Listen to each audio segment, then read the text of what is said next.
प्रिय भावकों, जय श्री कृष्ण। जिन जातकों की मीन लग्न होती है, यानी लग्न में 12 संख्या होती है, उसको मीन लग्न कहते हैं। उनके ऊपर राहु केतु का क्या प्रभाव होता है, इसके बारे में जानकारी दे रहा हूँ। देखिए, जिनकी मीन लग्न होती है और लग्न में ही राहु होता है, तो केतु 7वें भाव में होगा।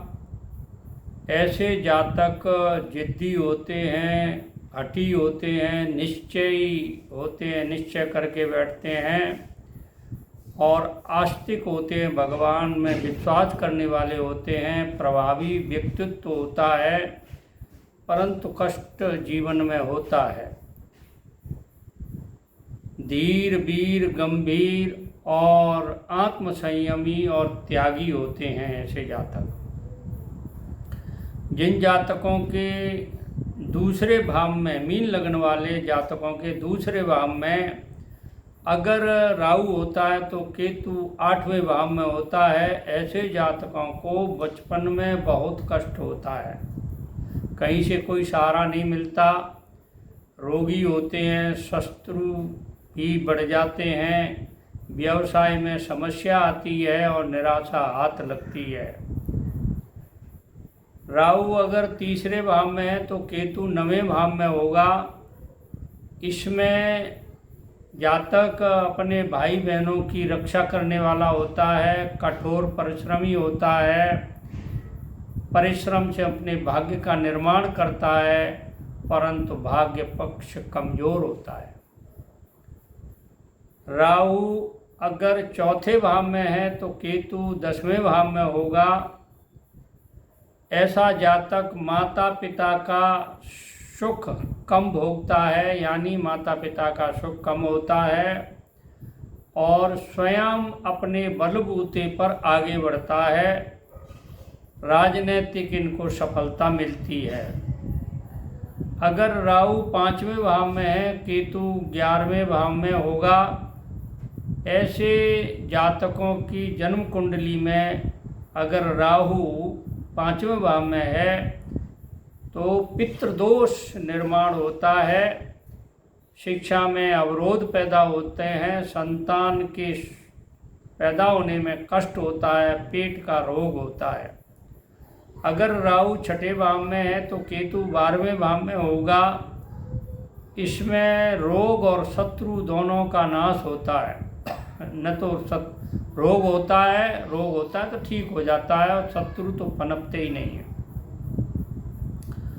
व्यय अधिक होता है, बाहरी लोगों से संपर्क करने पर अधिक लाभ होता है।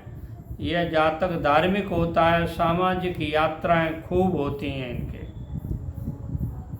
अब देखिए, ये राहु अगर 7वें भाव में है तो केतु पहले भाव में होगा, लग्न में होगा। ऐसे जातक धार्मिक सिद्धांत पर अड़िग रहते हैं, अपने धर्म पर अड़िग रहते हैं, धर्म को अच्छी तरह मानते हैं।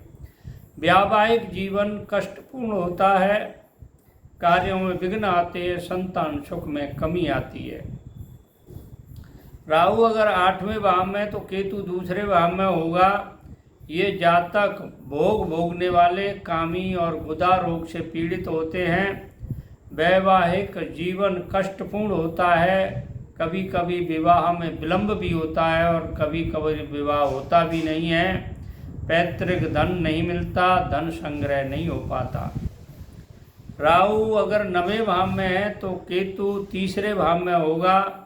ऐसे जातकों में जो जातक हैं, जीवन में धोखा मिलता है, निराशा आती है। 41 वर्ष से 48 वर्ष में सुख प्राप्त होता है। अगर राहु 10वें भाव में है तो केतु चौथे भाव में होगा। इसमें देखिए, भौतिक सुख, वाहन सुख प्राप्त नहीं होता, कम होता है। सर्प भय होता है, ब्रह्म भय होता है। 41 से 48 वर्ष तक कष्ट रहता है, बाद में कष्ट रहित जीवन होता है। राहु अगर 11वें भाव में है तो केतु 5वें भाव में है। इस योग में जातकों को धन खूब प्राप्त होता है, परंतु उसका तरीका गलत होता है धन कमाने का।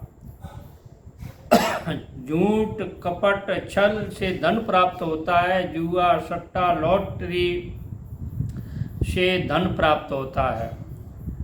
राहु अगर 12वें भाव में है तो केतु 6ठे भाव में होगा। ये जातक लापरवाह होते हैं और रोग होता है, शत्रु होते हैं, शौक मौज में बहुत धन खूब खर्च करते हैं, यात्रा खूब होती है, बाहरी संबंधों से इनको लाभ होता है। देखिए, ये मैंने आपको मीन लग्न वाले जातकों की राहु और केतु की स्थिति के अनुसार फल का वर्णन किया है। आपको अच्छा लगा तो मेरे चैनल को सब्सक्राइब करिए ताकि आपको अधिक से अधिक अच्छी जानकारी मिले। सब्सक्राइब करें, लाइक करें, शेयर करें। जय श्री कृष्ण।